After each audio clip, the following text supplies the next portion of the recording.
First, a word from our super specialty sponsor. Knowing who to trust with your brand is tough. It's tough because your brand represents who you are to people, some who have never seen you before. But it is not just about first impressions, it is about lasting impressions. What I like about Savor Brands is that, sure, they take bag quality very seriously, but they also care about your brand beyond the bag. If you are looking for talented and trustworthy people to help you communicate your roasting brand in a way that makes lasting impressions, choose Savor Brands. Find them at savorbrands.com.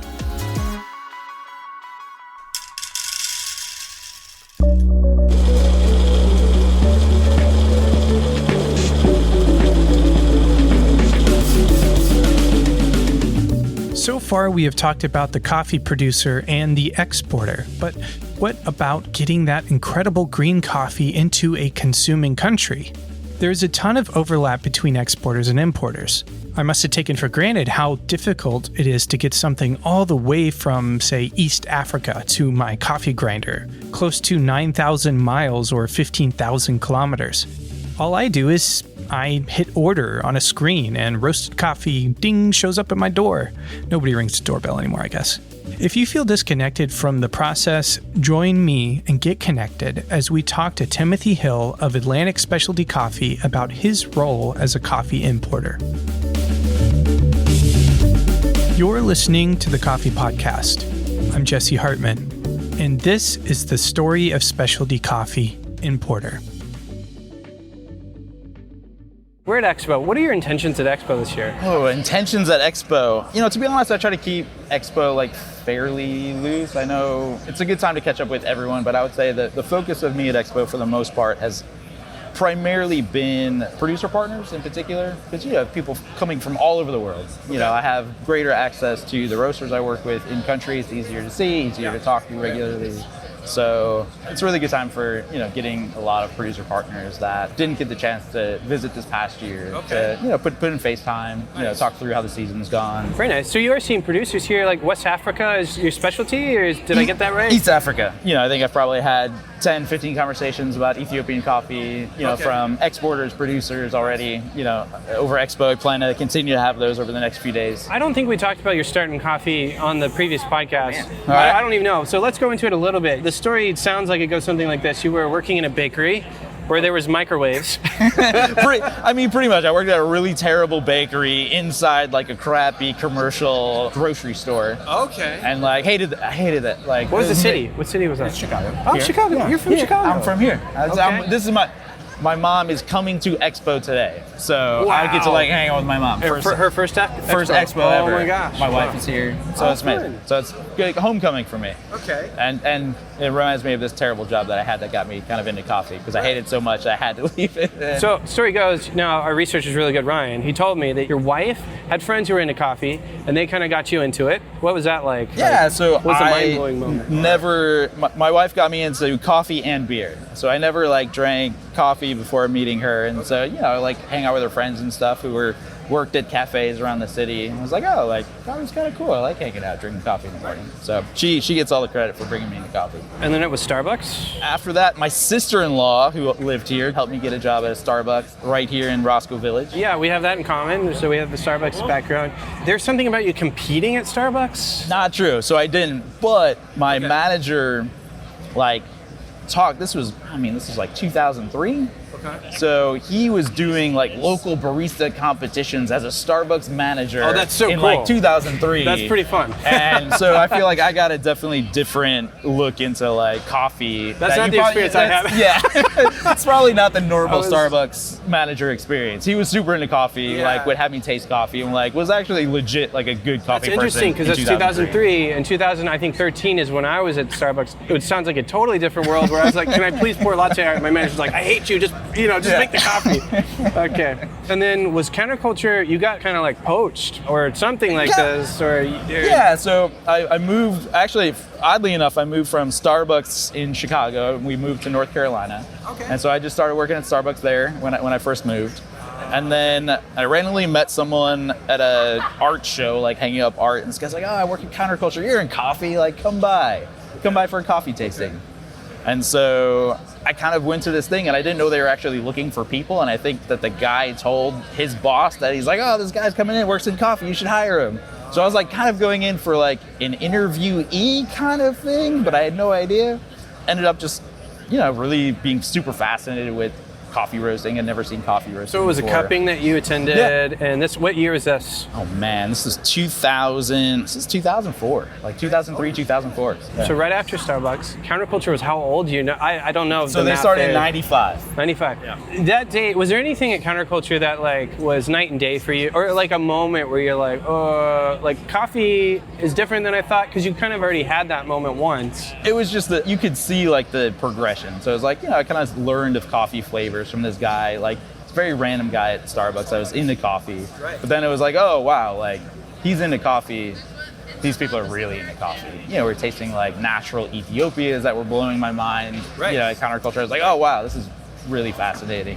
And that's crazy because you ended up now, your focus is in that area, and you deal with a lot of naturals, we can get into that a little more later.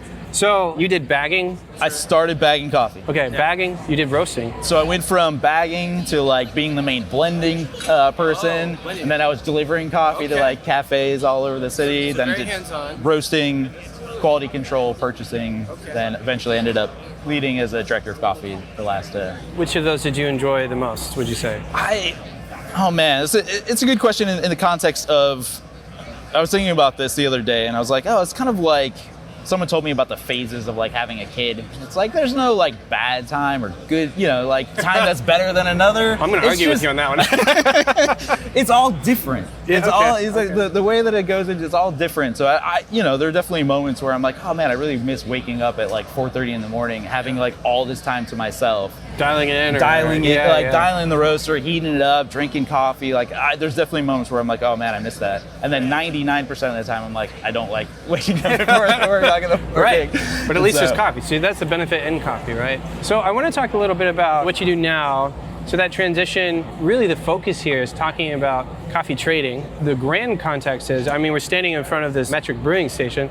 We're kind of talking about not from the perspective of Metric, but with Metric in mind, because each person we're talking to is involved in the supply chain of Metric, or y'all are involved in each other's supply chain. And so what is Atlantic Specialty Coffee Importers about, and where do they fit in the big picture, and where do they fit in the picture of the supply chain like with a company like Metric? That was a lot of questions.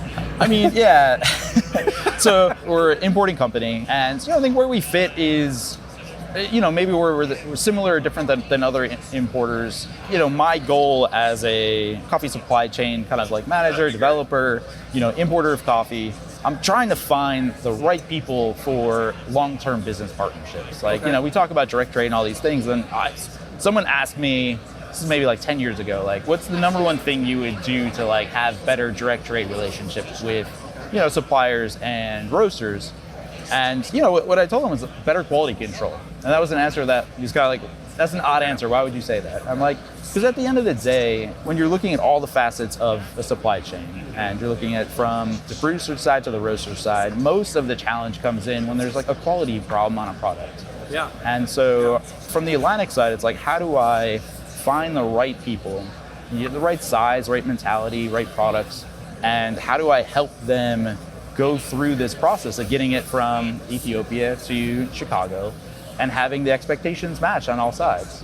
And so if you can do that and you can really maintain that, and like to me, quality control is a big part of that. How do you make sure that you're sampling at the right time? You're like doing your due diligence to make sure the coffee was milled right, or the coffee isn't going to sit at port too long. Yeah. How do you do all those things to make sure the roaster's going to be happy so they come back year after year and want to work with the same people? Yeah, that makes sense. And you've mentioned things before. There's like a quote from you, it goes something like this, I'm going to butcher it, but it's like, in the world of green samples you might receive, you get the sample you receive and the shipment you receive, are not the same coffee or not the same thing, like that's a very bad sign.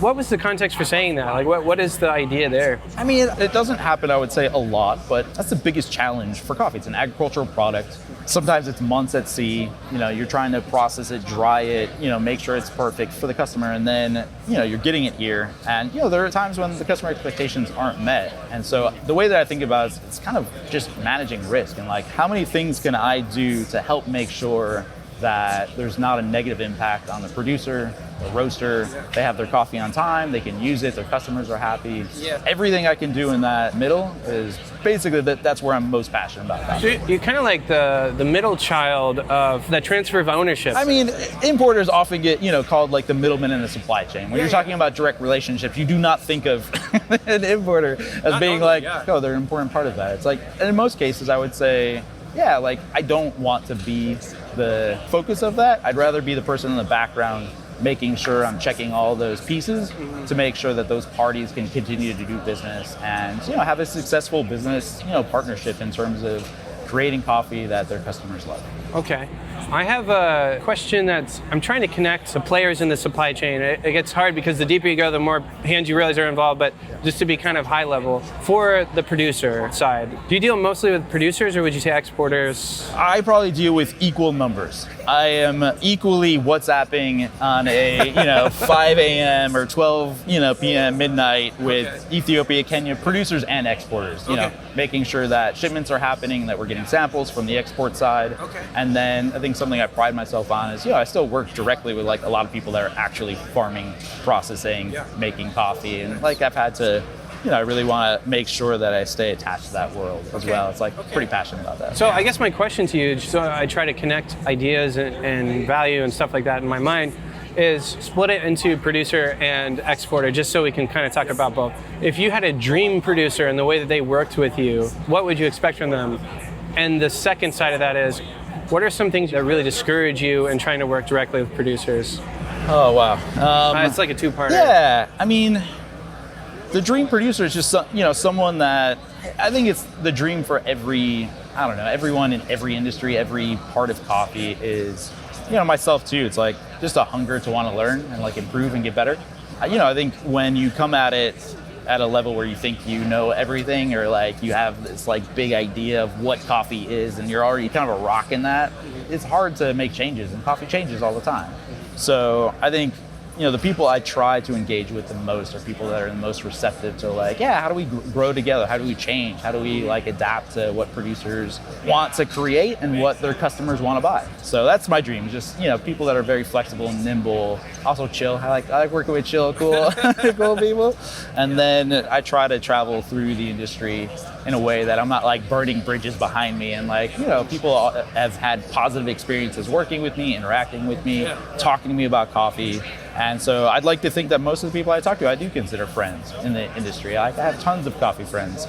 I also think that a lot of times that friendship can become a problem when you're just relying on the friendship to like maintain that business partnership. And so you're not going through the fine details of what it takes to actually make a good supply chain, and you're kind of like, oh, we're friends, it'll be cool. It's like, well, yeah, but there's a lot of things that you need to go through and do to make sure that you're going to have a good business partnership and a good friendship. Okay, yeah, so I'm hearing kind of two things that may seem like they compete. They don't need to compete. They don't have to compete, but like for sure. The chillness, but also the like the managing risk side. Like, friendship's only going to take you so far. Like if you get 2 years of coffee that you can't really sell to your customers because they're not really happy with the quality, like it makes it really hard to continue that business partnership, even though they could be your best friend. I've had years where the coffee quality doesn't meet my customers' expectations. And so in that case, it's like, I think the friendship propels me to be like, okay, how do we work this out? Like, what are the solutions for you from a producer side, exporter side, roaster side, to make sure, like, there's always a solution. Sometimes they're painful, but there's always a solution as long as everyone's willing to work together and understanding it's a long-term approach, not the short term. Yeah, the managing risk side can get really, really messy, I can imagine. And relationships get messy. Like Xavier and I talked about this not that long ago on an episode where it's like, we talk about relationship coffee, but like ultimately relationships can also be extremely messy. And there's like personal risk, not just business risk. I mean, I guess what I would tell like roasters and producers on this side is like, I think you should work with people that you jive with, that you feel like good interacting with. Don't work with people that's gonna be a constant struggle from like a personality side where you just clash all the time, of course. But I would say the risk is almost more on the other side to that, where if you are really good friends and like you do have like a connection to this person you're doing business with, it behooves you even more to make sure that you are going through the due diligence to make sure that there's not going to be a business thing that impacts, your friendship. Right. You had me at behooves, so. Yeah, I love it. I don't think I've like thrown that word in like 5 years. That's a solid one. I want to get into talking about the story element, like the story from what is your role in maintaining or telling or communicating a story. We can get to that in a second. First, I want to hit on this idea that you brought up, longevity of the green coffee. I think you mean green coffee. The cup stability. Yep. These are things you seem really passionate about, like that you've touched on, like other food sectors are like preserving things better than coffee. Can you give us a little perspective there? And how does that contribute to maintaining value or creating value in that kind of stuff? Yeah, if you look at something I will criticize coffee often is that we don't treat coffee like a true food product a lot of times. It's like, oh, it's this grain that comes in a bag, we put it into this machine, we put it under fire, we turn it brown, it's like, it doesn't come across as like the same thing as like fresh produce or these things. And like, yeah, they're slightly different, but every food product has a degradation window. And a lot of times it's depending on the moisture content of the product. So like, obviously like, a steak that's fresh is gonna like be shorter lifespan than like a dried, beef jerky. I like that comparison. Yeah. So for me, it's about looking at coffee in a way. It's like, okay, what are the things that really make it taste lively, fresh, interesting, and how do you maintain those for as long of time as humanly possible? And I think, honestly, that we're just scratching what this looks like. We all have experiences where it's like you taste a coffee that is a year old, 14 months old in the green form, and you're like, wow, that's really impressive. It's really surprising how good that coffee tastes. And I think sometimes a lot of people just leave it there, like, oh, it's a miracle. It happened. It tastes really good. Like, But I look at it, I'm like, why does that hold up and taste so much better than some other coffees that only last a month, 2 months in the green form, and then they start deteriorating, not being quite as live. Interesting. Like some are just much more volatile than others, and it's not clear the process involved. Too many factors. I think it can be clear. I think we just don't dive into that as much as we should. It comes down to how it's dried, how it's stored, how long it takes to ship it, and ultimately like the moisture content of the coffee, and if it's gone through crazy fluctuations in that process. There's a natural wax coating to a green coffee bean. It gets stripped away a little bit in the processing, milling, and everything. And when you look at other food products that are meant to be more shelf stable, fresh produce in particular, they recoat those products in wax so that it lasts longer on your grocery store shelves. And so this is like an idea I've had for the last few years where it's like, oh, how do we maintain the green? Yeah. Like, not the roasted, Like, how do we help preserve that green product better? There's Grain Pro, vacuum sealing, these different things, but I think it can actually be a lot better, more affordable, and I think we're just at the infancy of green coffee storage and drying techniques to really optimize the longevity and ultimately the initial quality of the coffee. Okay, let me ask you like a follow-up there. How is that longevity good for producers and roasters? Yeah, I mean, the producer side, you could argue that like, hey, if you have a product that's really good, your customers are gonna keep coming back. Like if it tastes awesome from the day they get it to the day that it, that leaves their store shelves and their customers are fanatical about it, then 100%. They're going to keep coming back, and it's going to be more valuable year after year. That's more focused on the preservation of the green side, right? I think so, yeah. Okay. And then, from like the exporter side, like less risk. From the importation side, less risk. If you have a product that's more shelf stable that can like survive, transportation easier, if it's dried better so that you don't get coffees that fall off. So, for me, it's like one of those things where it's like you can provide value through so many different pieces. Yeah, that makes sense. It's a cool little side thing. I feel like, we want to keep listeners curious and like they can go off on their own and dig more, but that's really interesting. I think there's some talks with you online people can look into as well where you've talked more about that. I want to get into story time here. All right. Story time, let's do it. Let's start here. I realize I've been asking this question and it's automatically assumed something and bring in presuppositions. Do you think story is important as a trader? What role do you think story might play? fundamentally, there still is a really, I don't know, people are curious people. Like, I like working with curious people. I think coffee people are, tend to be curious. Yeah. Tend to be curious in general. And in my opinion, it's never going to go away that people want to feel more connected. They want to know more information about what they're drinking, what they're, buying and being involved in. And every week I have dozens of emails that are like, hey, tell me more about this piece of coffee. From the roaster side. From the roaster side in particular, where it's like, oh, tell me more about the variety of this coffee or the producer. Let me ask you something really quick. How often does that come from exporter producer side? How often are they asking about what roasters the are roaster. using? You know what? Not enough. Okay. Yeah, I mean, that's a good one. I try to, maybe one thing that's a little bit different about how I will write contracts to a lot of exporters and producers is 99% of the time, the exporter has who I'm selling that coffee to. I'm never trying to obscure that information. If anything, I'm trying to proactively push that out. Okay. So if it's metrics on the list, it's clear to whoever. I just wrote contracts for Metric last week. And on the contract, it's like, this coffee is for Metric. Okay. To the exporter and Very producer. cool. And so the producer could go to the exporter and say, hey, because internet's for everybody now. Hey, who's selling my coffee? At the end of the day, if there was ever a situation where they were like, oh, we're unhappy with Atlantic or, whatever, I feel like it kind of puts me in the position of hey, I really got to maintain and do a good job. Because these two entities, don't fundamentally need me. I can be replaced. And so they know each other, they have contacts. And so I feel like there's a little bit of earnest on me. It's like, hey, I'm putting it out there. You guys know each other. I want you to know who you're buying and selling from. And, it's like my job to make sure that this holds up and maintains over time. Okay. You said they don't need you. Okay, I want to Yeah. I mean, everyone is to a certain extent replaceable. There's other importers out there. There's other importers that do a really good job. I'm friends with tons of other importers. And so if there was ever a case where it's Metric really loves the coffee, the producer really likes selling the Metric, but it's hey, I'm not doing my role. They don't like working with me for whatever reason. I think it puts it out there hey, I got to do a good job and make sure these two partners want to work with me as opposed to have to work with me. I feel like that's a key to my ethos and ideology on just coffee transactions in general, is that you should always be in the position of wanted to be working with people as opposed to oh, they're my only solution. If you're working with someone because the only solution, it's a recipe for a bad relationship. A bad relationship. Yeah. I mean, it's bad in I don't know, even couples relationships, right? Oh, she really, if I said that to my wife, you really need me, right? Yeah. There's a lot to be learned, I think, and maybe some skepticism about treating it too relational could be dangerous, but starting on the foot of human dignity at the forefront. I'm going to treat you with dignity. You don't need me, but I can help you. This perspective, I think, is better for the industry. And yeah, I think that humility goes a long way. I mean, I had a producer group in Kenya that, we kind of built, and it was kind of friends, and they were all kind of within a neighborhood, all kind of knew each other. And I was their only buyer. And in a few meetings with them, I was like, you have to have other buyers. I cannot be the sole person that you're relying on every year. You need alternatives, especially if you want higher prices. You need me to be competitive in the marketplace.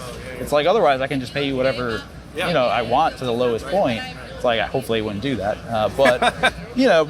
That's a very transparent conversation to have. Yeah. Yeah, but it was more I want you to work with me because you like working with me, not because you have to work with me. Yeah. Because I'm your only means of getting a sale. That's the idea of competition is good because it kind of burns out the bad players, and they might still be around, but the person you want to work with ends up being the player you want to work with. Yeah, exactly. 100%. We talked about all kinds of stuff. I think we've actually reached the end here. We're going to ask a few more questions. Unless there's something you want to say specifically about, you've worked with Metric for how long now as a trader? I think we're coming up in a little over 5 years. It's not a short amount of time.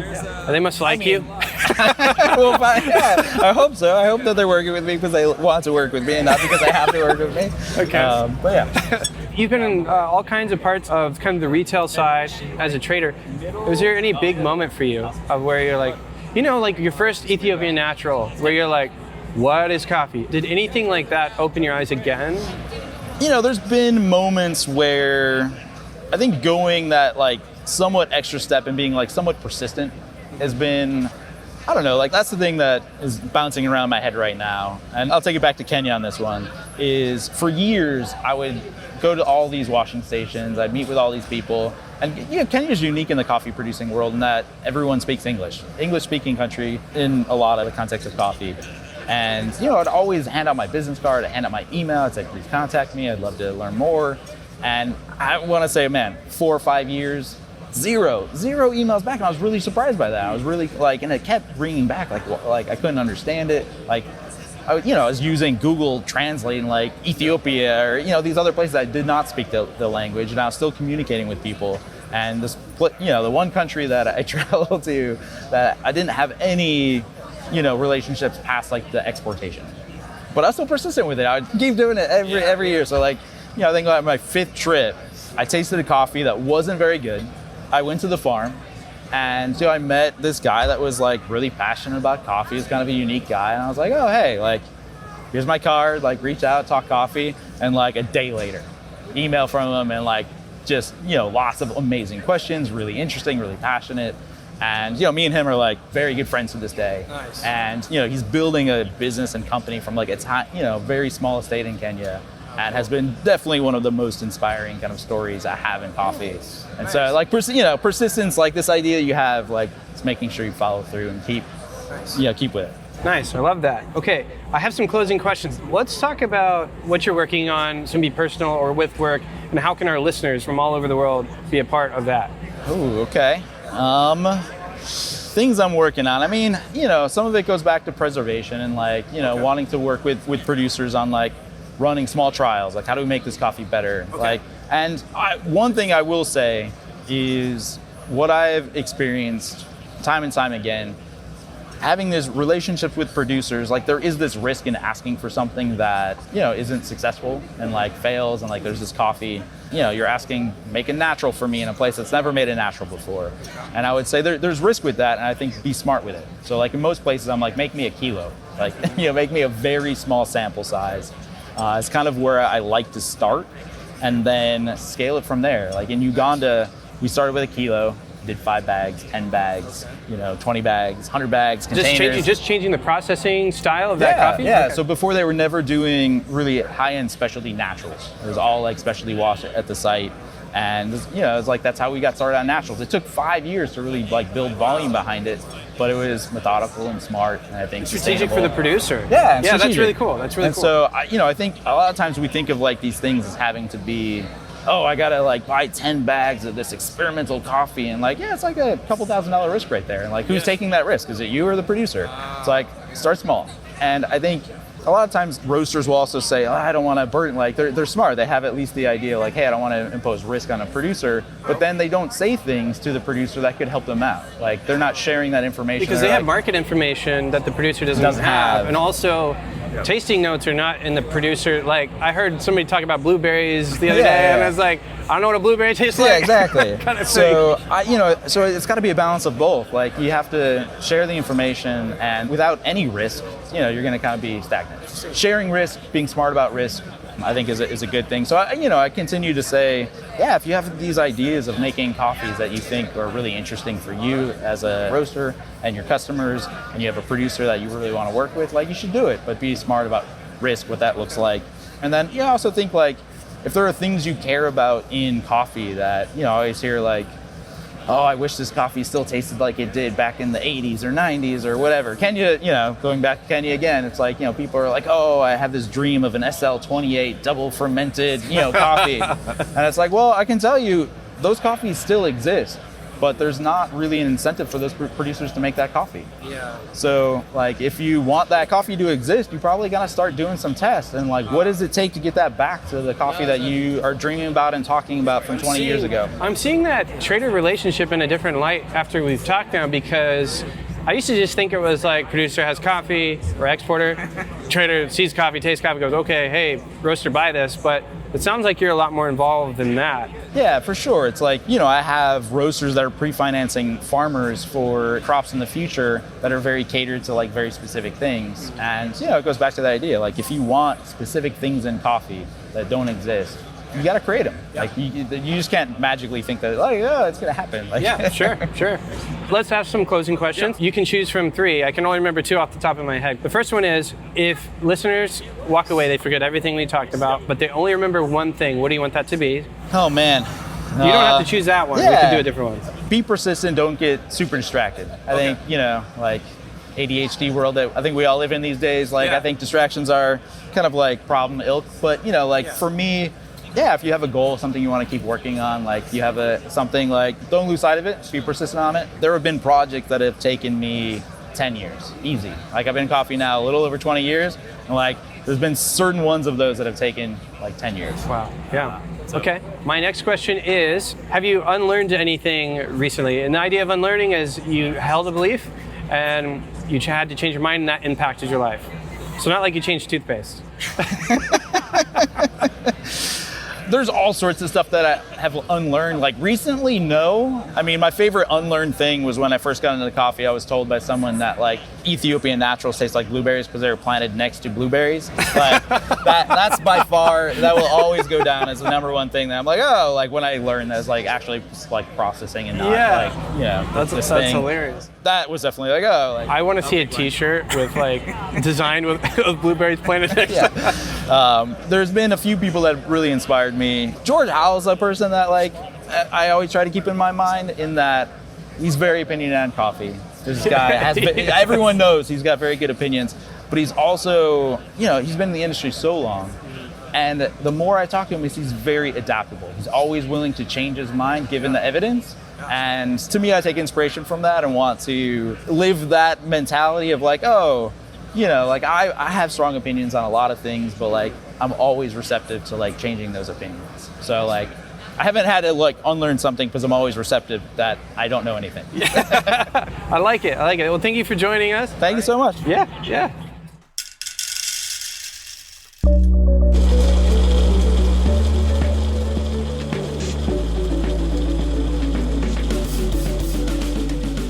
Fun fact, Tim was actually on the show back in 2017 as a green coffee buyer for Counterculture. You can find that episode in the notes for a throwback. Thank you, Ryan Ingerson, again for your research and gimbaling for this episode. Catch us in the next episode where we talk to a roaster about their role in the story of specialty coffee. For now, as always, and until next time, happy brewing.